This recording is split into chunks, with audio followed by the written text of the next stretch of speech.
This week on the Unabated Podcast, Peter Jennings and I sit down with Nigel Eccles, former CEO and founder of Fanduel, to talk about his most recent ventures and the convergence of sports betting and cryptocurrency. It's a great show. Let's get to it. If the guy goes unabated, that's the new word, unabated. That's kind of too big a word. That's like mayonnaise. I'm assuming that's the biggest word I know.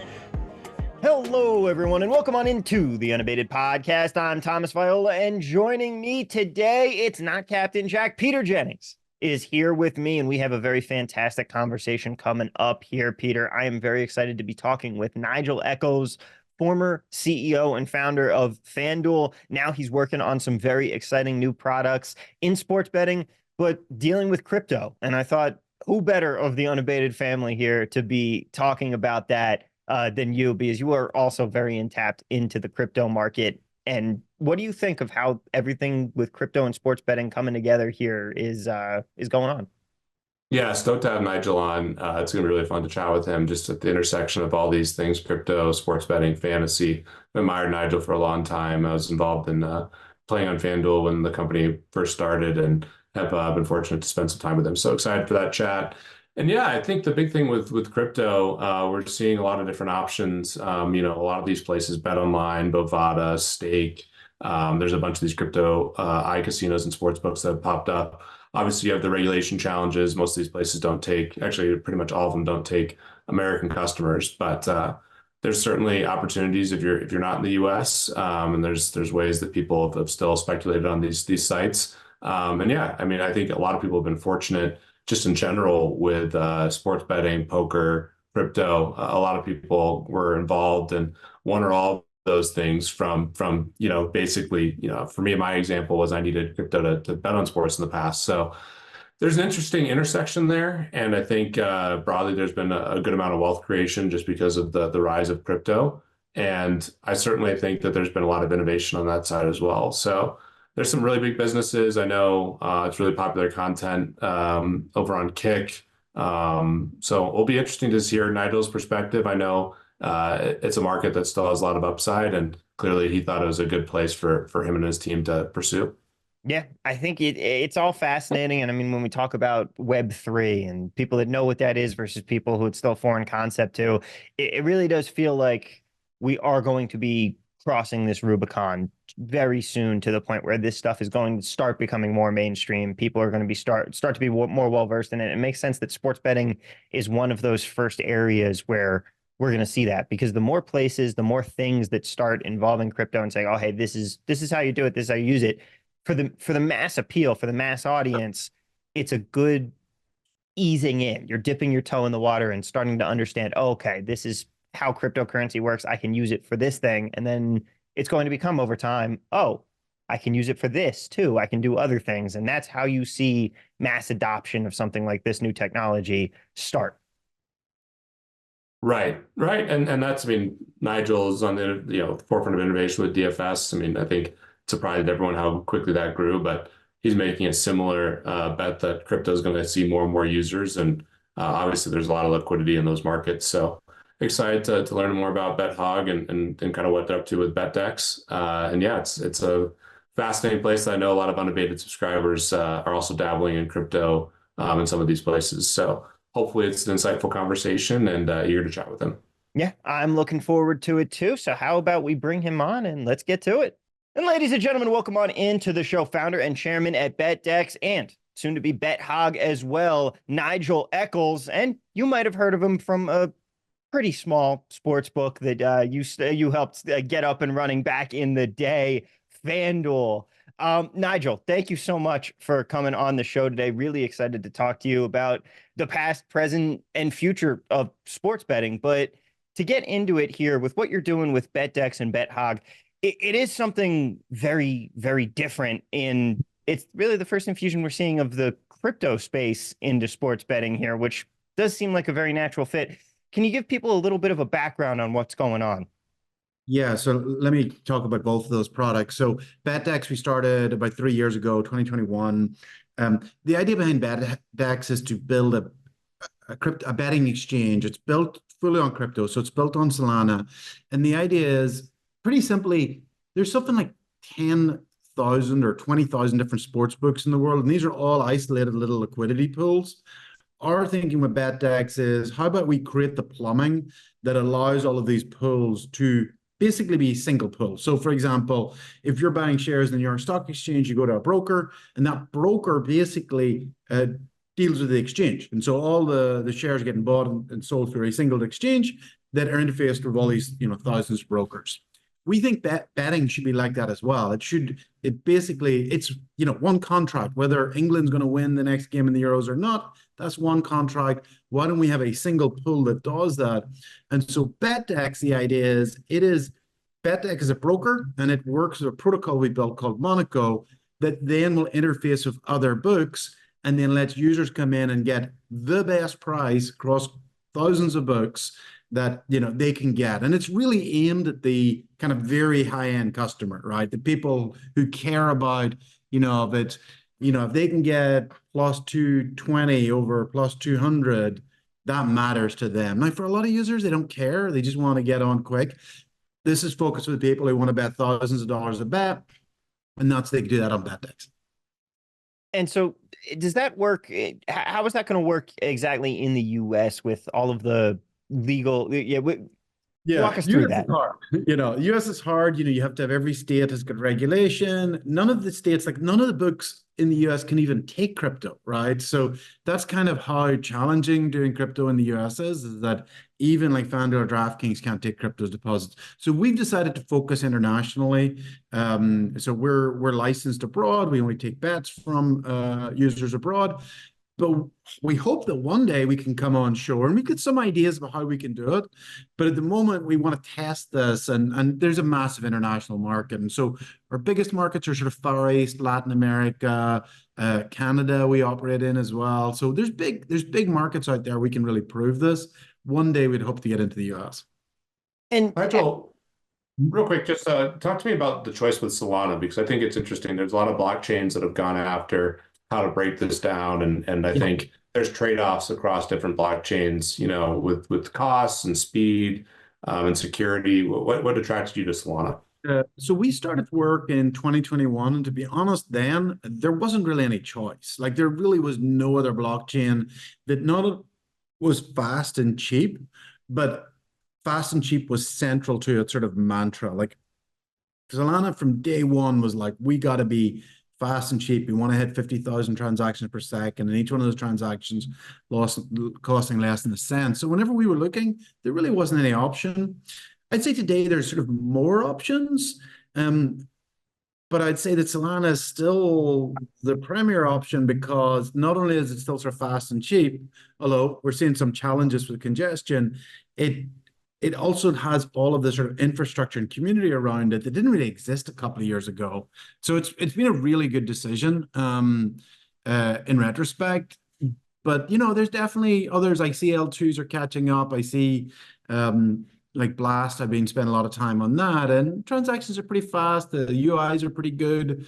But I'd still say today Solana is still the best place to build what we want to build for this. Yeah, Solana's had an incredible run, and we'll see if some of the L2s can catch up. I've definitely done some of the stuff on Blast, so we'll see. But yeah, that's a great decision that's been paying off, and especially with kind of what we've seen with meme coins. Hopefully that'll transition liquidity there into what you're building. Meme coins are almost annoyance to us, because last September, where transaction times were way down, everything was super fast. It was like everything was going really smoothly, and Solana is now bumping up against just congestion, and it's getting better. And it's good that they are, because they have a roadmap to continue to increase it.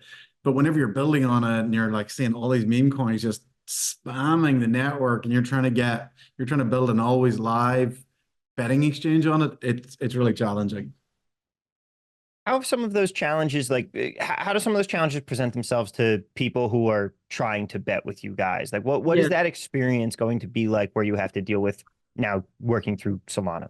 Yeah, so it's a good point. So the thing to realize is that we're competing with centralized sports books and exchanges that they can give you like sub 1 second confirmation time. You place your bet, boom, done. And that's what people's expectation is.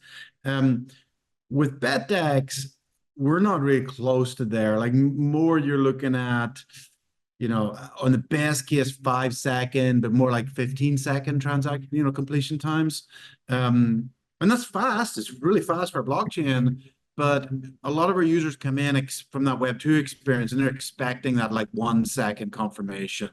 And so that's something and so our team, that's the biggest thing they're dealing with, which is how do we get that number down? Because until we can get that number down, people come from the Web2 side will be like, oh, this sucks. That's what they expect. But at the very least, like if it's a 15-second delay, and you talked about how you guys are really for hardcore bettors, people who, let's face it, if they're especially in US markets, they're probably dealing with transaction delays, but so that a sportsbook can actually approve their bet. So for pre-game, yes, although sometimes there's like price moving information pre-game. In-game 15-second confirmation times means that in-play betting is probably not going to happen, particularly if you're you want to have a market maker. They can't market make with that sort of confirmation time. Now, how has your experience from the founding days of Fanduel helped you when it comes to building out BetDEX and building out and launching these new products here? What have been some of the new challenges? What's some of the stuff that's the same, and what's some of the stuff that's improved? Yeah, let me just cover BetHog, and then I'll cover that for totally. Yeah. BetHog is a separate company that I started work on. It started this year. It's with one of the other Fanduel co-founders, Rob Jones. And so the idea behind BetHog was BetDEX is up here. These are like the very, very price conscious people who bet in the millions of dollars a year. We're like, okay, great. We got that market. What about the other end of the market? These are people that are more retail. They don't really care as much about pricing. And what do they want? They want bonuses, they want parlays, and they want casino products. BetDEX will never do those things, right? Like, it's just like, it's not the customer group. And so we started to say, well, I was winding up my last company, Vault, and we started to say, well, let's focus on this other one. And that's the idea behind BetHog. The idea behind BetHog is we want to be a crypto-focused sportsbook and casino product where the casino games, well, firstly on the sportsbook, big gap between, say, a stake.com and a Fanduel. Fanduel is an amazing product compared to stake.com, which honestly, it's a pretty basic sportsbook. And that's true with nearly all the crypto sportsbooks. So first thing we think we can do is we can make that product experience much better. On the casino side, with a lot of these crypto casinos, is they're all the same, because they all use the same third-party products. They've the same crash games, get the same slots. We're like, we're going to invest in building our own, and we're going to invest in building our own that are really crypto native. So when you're playing it, it's kind of using like crypto lore, and it's kind of like a crypto-like product. And so that's what we're building there. And so our first game is a product called HODL. The idea behind HODL, it's similar to Crash, if you've ever played that game. But the idea behind HODL is we basically launch a meme coin every 30 seconds, and that meme coin will crash somewhere between 1.01 and 1000x, and you just got to get out before it crashes. And so it's kind of like playing Pumped Up Fun, but it's a casino game. So that's one. So that's kind of the idea behind BetHog that we're basically, and that's going to launch in the next few weeks.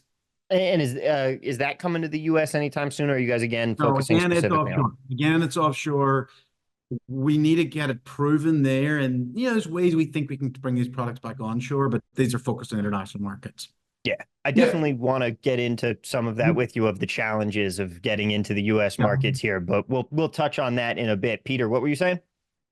No, I just think it's a good transition because, with FanDuel in the origin days, which I wanted to discuss, you had this interesting, with the UIGEA, you had DFS, which you guys were on the forefront of.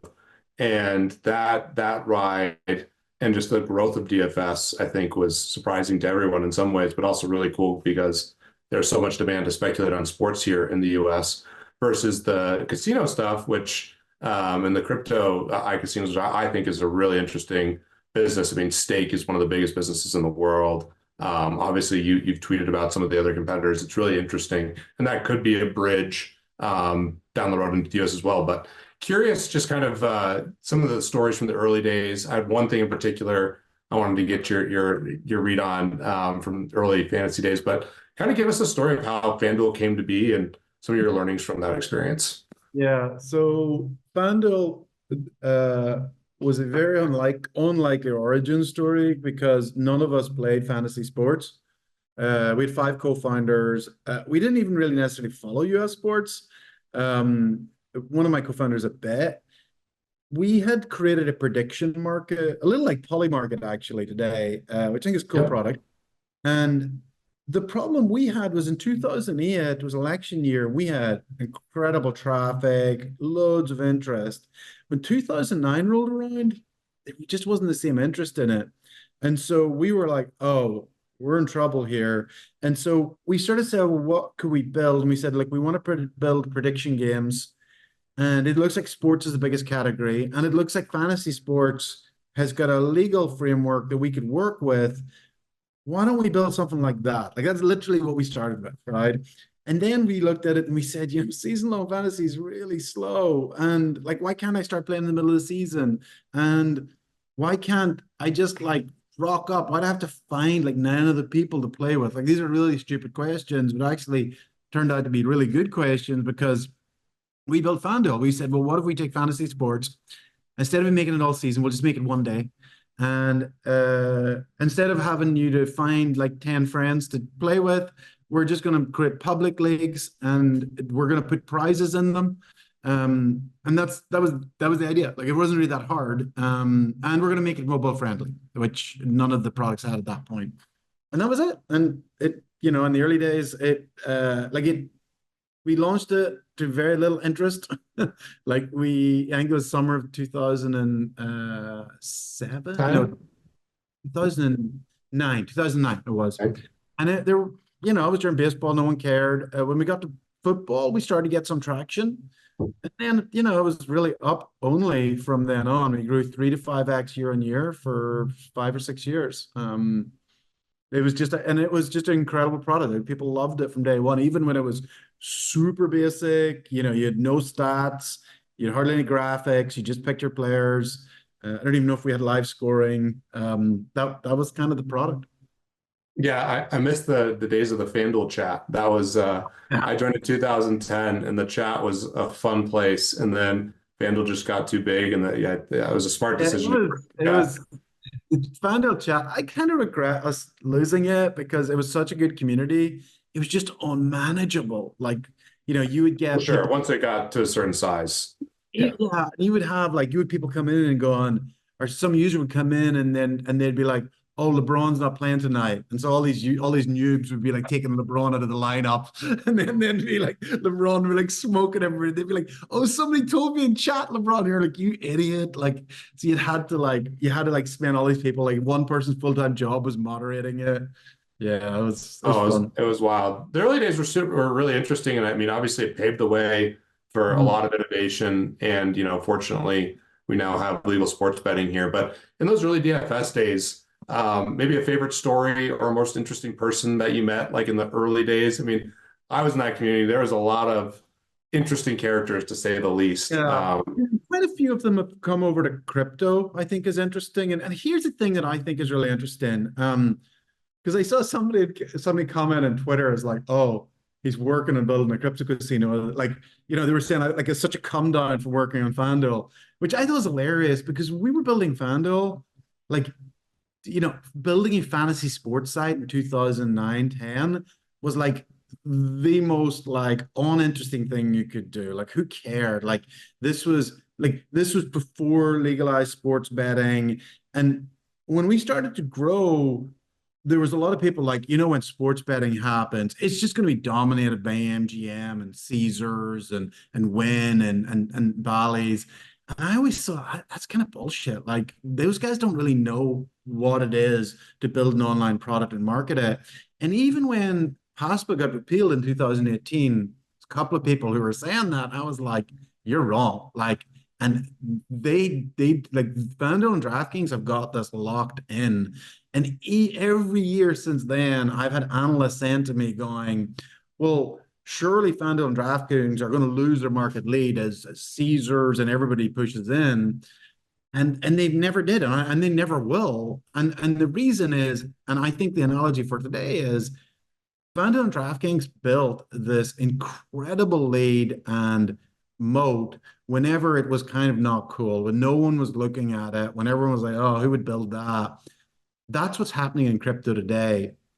And so and it's one of the things I shared about some of these other crypto products like Shuffle and Rollbit and YOLO is whenever they're building something early that, you know, Caesars and MGM and these big companies will never do. Big companies can't touch crypto. The last big company to touch crypto was Facebook, and they had like 10 congressional inquiries before they even before they considered launching a product, and they had to shut it down. And so that's why crypto is an amazing place to be, because you don't have any competition. These, like, go into AI, good luck. You're competing with Microsoft, Google, like people who've raised billions of dollars.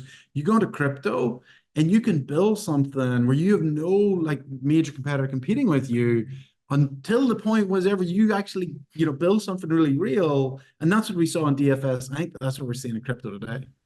Yeah, it's appealing to the internet culture, and I think the new age of people, and that's certainly happening in crypto. And we're seeing more and more people onboarded, and there's a lot of liquidity. There's a lot of people. I think there's a tendency where people are attracted to risk and reward. So that's why, I obviously there's a huge crossover. I mean, I've played DFS, done a ton of sports betting, love the crypto ecosystem, and it's fun to see. And I think this year actually, Nigel, is the year that we're going to see mainstream adoption is not exactly the right word, but I think Polymarket is going to get so much attention around the election, especially since Trump is promoting it. And obviously they have the same challenge with US customers and whatnot. But I think that we're going to see more and more people be attracted to this. And the transparency of blockchain is an amazing use case for prediction markets, which I know a lot of people have had that idea, but actually getting the liquidity there has been a huge challenge. And I think we're starting to see more and more liquidity on these iCasinos. I think Polymarket's going to be incredible this year, just with the election, how much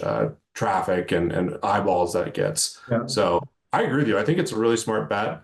And I think, you're even seeing with like ESPN bet, people are like surprised that they have such a low percentage of the handle. And it's, it's, to me, it's not surprising at all. These, mainstream, big, companies from the past, they just don't have the same brand value. We've seen content get disrupted. Like, I think ESPN's an amazing brand. It's still such a strong brand today, but there's certain things they don't have. They don't have a culture of focusing on product, right? Like, that is something that DraftKings and Fanduel have in spades. They have, hundreds, thousands of engineers, but they have a culture of putting a great product in front of customers, and that's hard. You can't just sort of spin that up. And then, so that's number one. And they also don't have the expertise of like, how do you manage, multi-diff channel marketing campaigns? Like, for an ESPN, you never had to do that. You just stick ESPN on and people turn up. Here, FanDuel and DraftKings, like, they don't acquire just through ESPN. They acquire through hundreds of different channels, and they manage those channels. So I just think that, again, like crypto, here's this opportunity for build that expertise when these big companies aren't here. And when the big companies come in, like loads of big companies set up their crypto teams in 2021, they're all gone. Like, they're all gone. And what that means is whenever in 2020, I don't know, 27, when suddenly crypto actually really, I think, really breaks into the mainstream where, everyone is using it, those big companies are just not going to have any expertise. All the expertise are going to be in startups who've had this several year runway to build that expertise.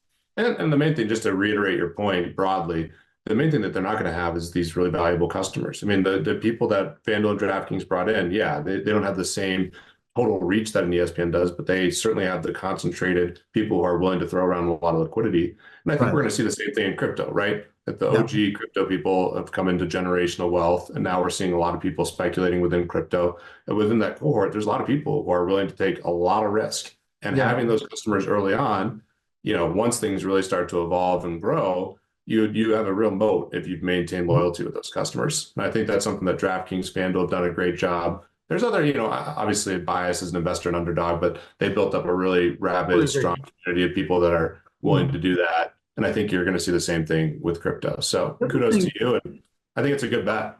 Like, we're seeing it today. If I look for innovation and, like, for example, casino products, like, you go to all these online casinos and they're the same games because they're basically leveraging off third parties. And like, you go to these conferences and you'll meet all these third parties, and they have the same slot machine with a different like bunch of logos on it. And I mean, there is thousands of these. I am like, how does anybody call this innovation? Like, how does anyone get excited about it's got the same slots and the same payout structures? And where's the innovation? Well, let's look at what stake.com has done. Some of the like most original Crash games, right? That's come from them. And it's not come from these, Web2 online casinos, or even more recently, YOLO has introduced two games that I think are just like genius. That one, which is one's called YOLO and the other is Moon or Doom. Just a really interesting structure and payout structure. It's unlike any other game that exists. It's compelling content too. That's the big thing. It's compelling content. That's the best thing. With the streamers, they've made new games. games. Their site. You would never imagine, like watching slots, somebody play slots, you're not gonna do that. But you go on this and there's it's like 10x more viewers and there's actually players because people think it's just good content. Yeah, couldn't agree more. I'm excited for that innovation. And it sounds like you guys are building a lot of games. So that's the main focus of BetHog is saying we're going to disrupt traditional iCasinos. We're going to build more games that people like. We will have a better sports book. That's a given. But it's quite hard to market a better sports book because most people are like, yeah, my sports book's kind of fine. And sometimes I get annoyed with the odds or something. But normally but actually having unique games is where we think is such a competitive advantage because it means that we can say to customers we can go, if you want to play this game, this is the only place you can play it. And and the game itself the other thing is the games lend themselves much more to streaming. You can actually see this game. It's cool. It's fun. Yeah. And that's the way we're actually building games with streaming in mind, right? We're sort of thinking about how is this going to look to third parties. Yeah, I mean, the streaming thing to me is it's wild to see basically what's happened there. I mean, obviously what happened with Stake and then Twitch, that motivated them to spin up their own with Kick. And it's been awesome to see the growth there. And to me, I think that that's clearly an area that's going to continue to grow. And, people around the world, especially younger people, they love games. They love games online. And if there's an intersection of risk reward with those games, they're going to be popular. So I'm with you. I think it's the category to bet on. So, I mean, super biased given the same background, but super interesting. Yeah, I mean, when it comes to the streaming market, especially, I feel like that's a really good bridge because speaking as someone more from the video game generation, one of the reasons that I hate slot machines is I'm hitting a button and then the outcome is happening and I have no control over that. I'm used to hitting buttons and I'm controlling my outcome. But when you bring in streaming, and I used to do esports streaming, like as a commentator, and there are kids who will say, yeah, we don't like this is our entertainment rather than tuning into sports or even actually playing games themselves. They're so down to just sit there and watch other people doing it and watch other people playing. And it still is compelling. And the thing is, casino games. So a few things about casino games is one, they've never introduced skill, right? Like they're still the same random RNG. Yep. And they haven't sort of thought about building a game from a streaming perspective. Those are the two areas that we're going to focus on. Like one is, what if we create a game that's got skill involved? What about we create games that are PvP, right? That have skill involved and think about them as ones where people can actually stream them at the same time. So that's not been done. And that's what we're trying to do at the original games. Love it. Yeah, that's going to be a massively interesting market. Like I think that you could tap into a whole new level of player when you're bringing in PvP, and quite frankly, a whole lot of young people are going to be ready to attack that stuff the same way they attack Fortnite. PvP is hard though, like because you've got to deal with botting, right? Is it going to get botted? You got to deal with collusion.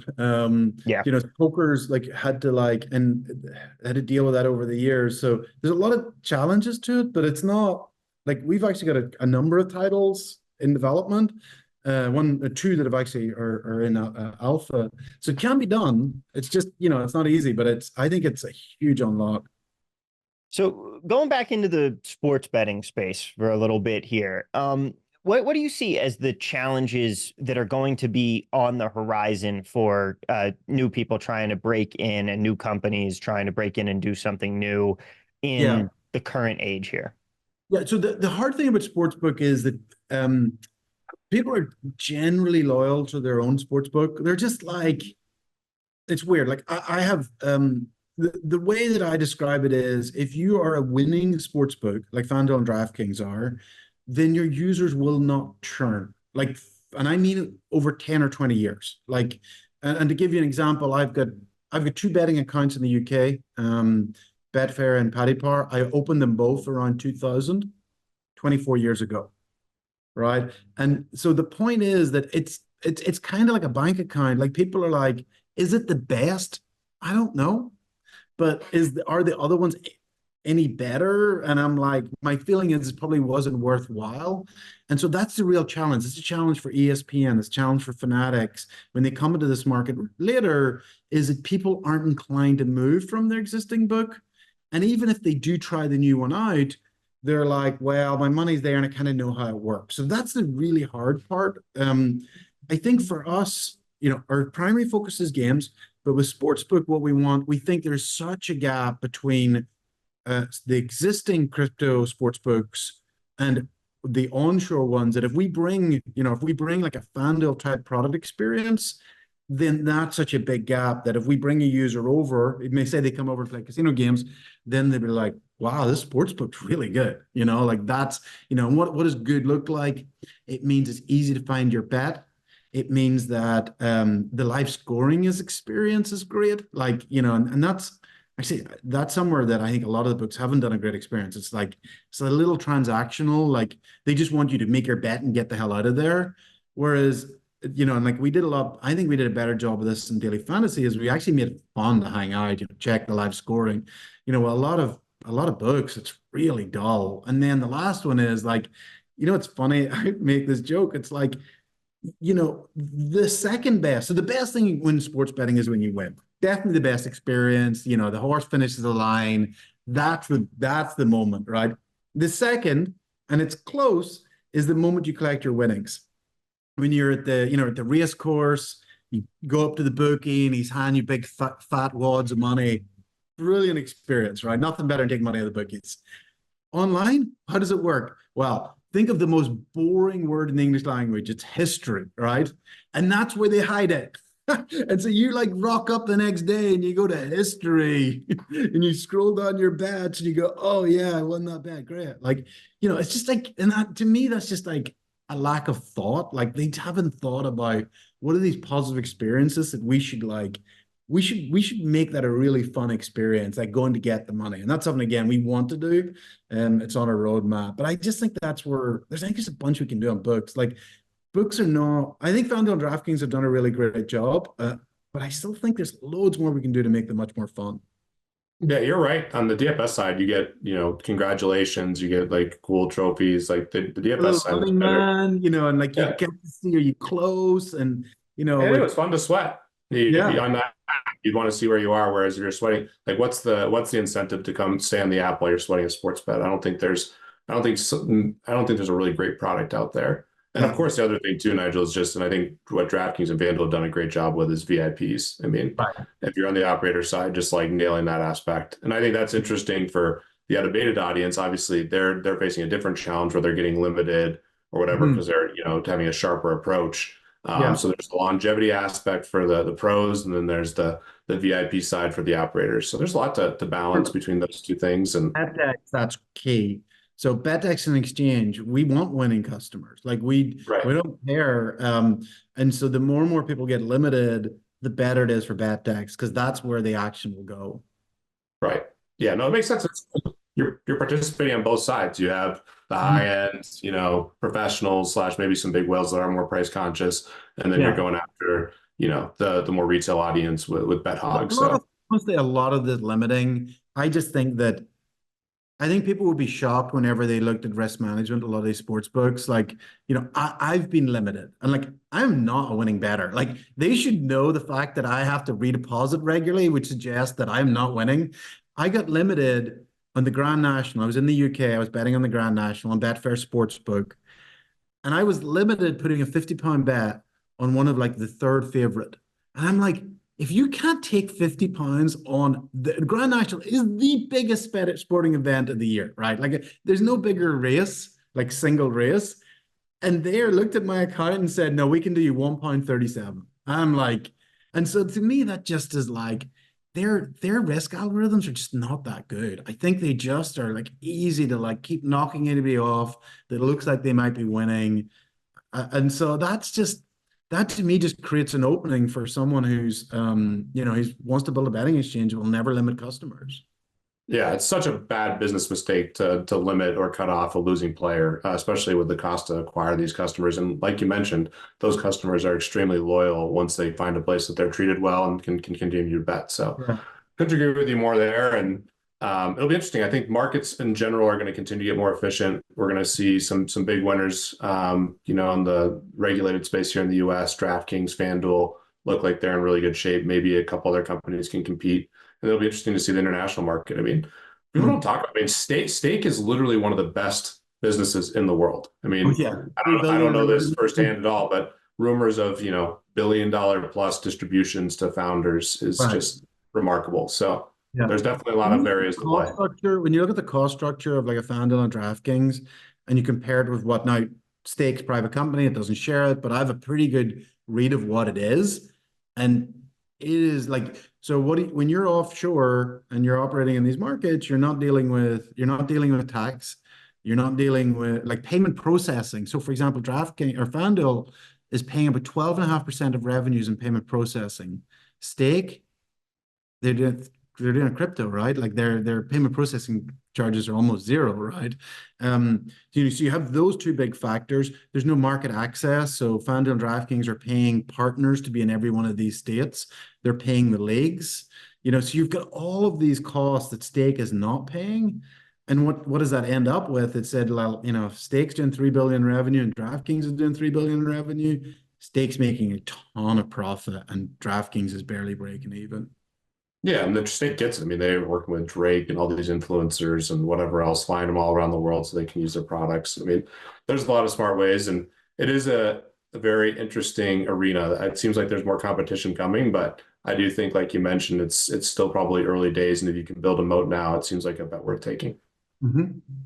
And how do you think that sports bettors in the sports betting exchanges in the United States are going to be able to break into this market? Because on top of all of the, like you just talked about how DraftKings and Stake could both be doing 3 billion in revenue, but 3 billion in gross, but the net for DraftKings is barely breaking even.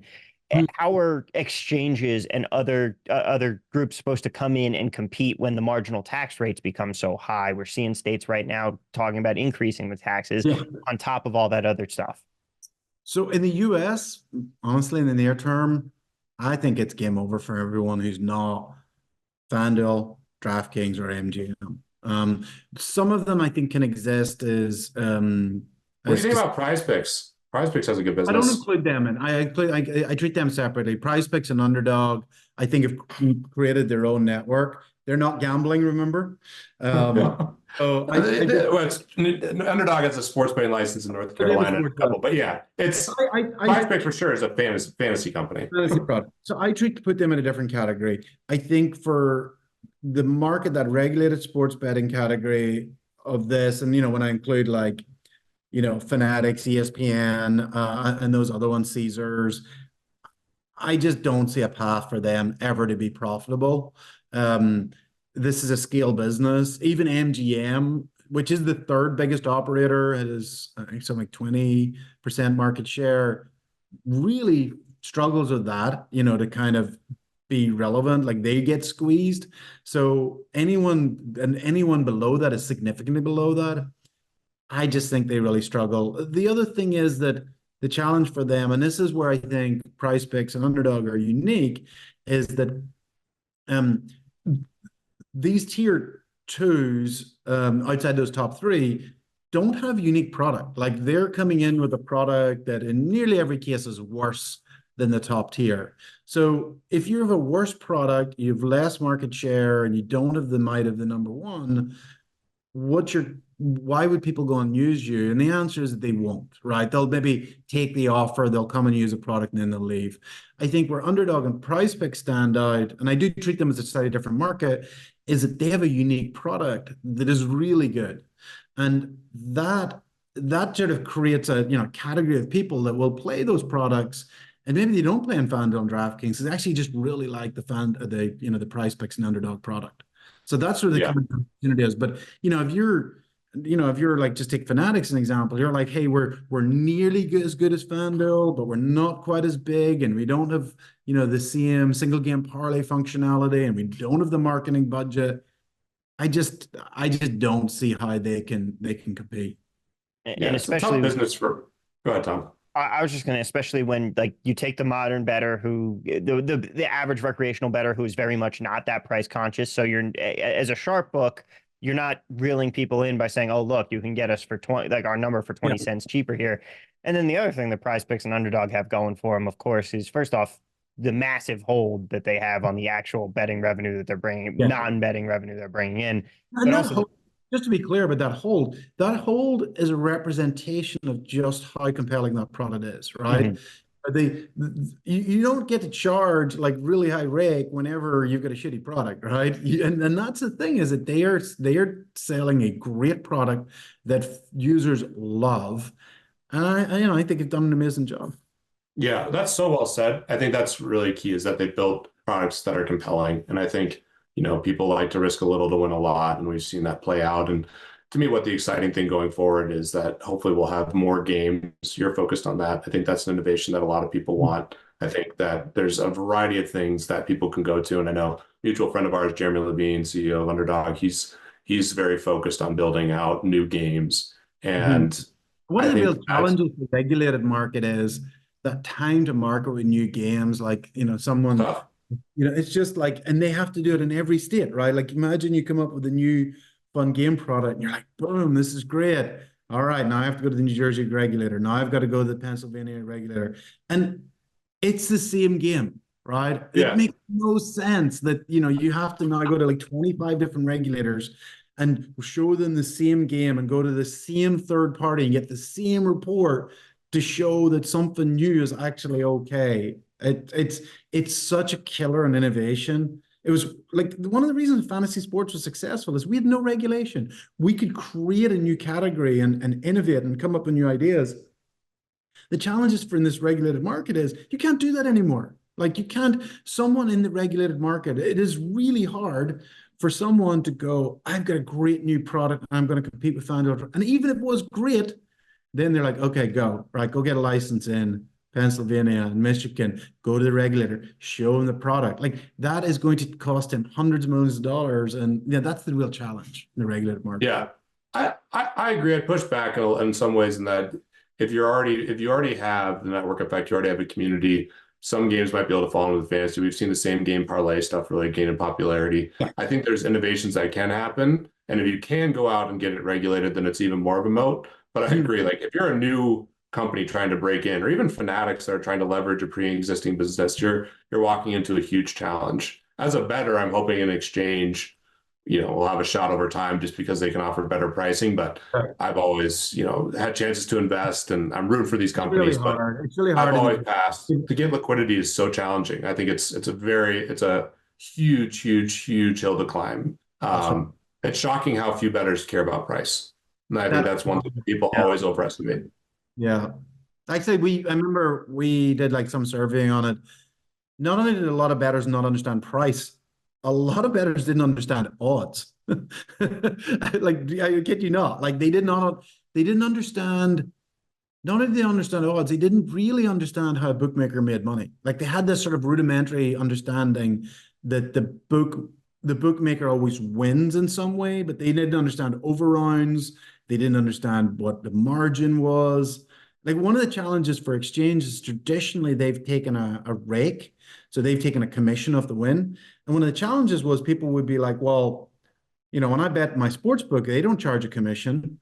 And why do you charge a commission? And you're like, after you net out the commission, you're actually still getting dramatically better odds, but they didn't see that. All they saw was the commission. And sure enough, I mean, look at Prize Picks. What don't they have on their screen? Odds. Yeah.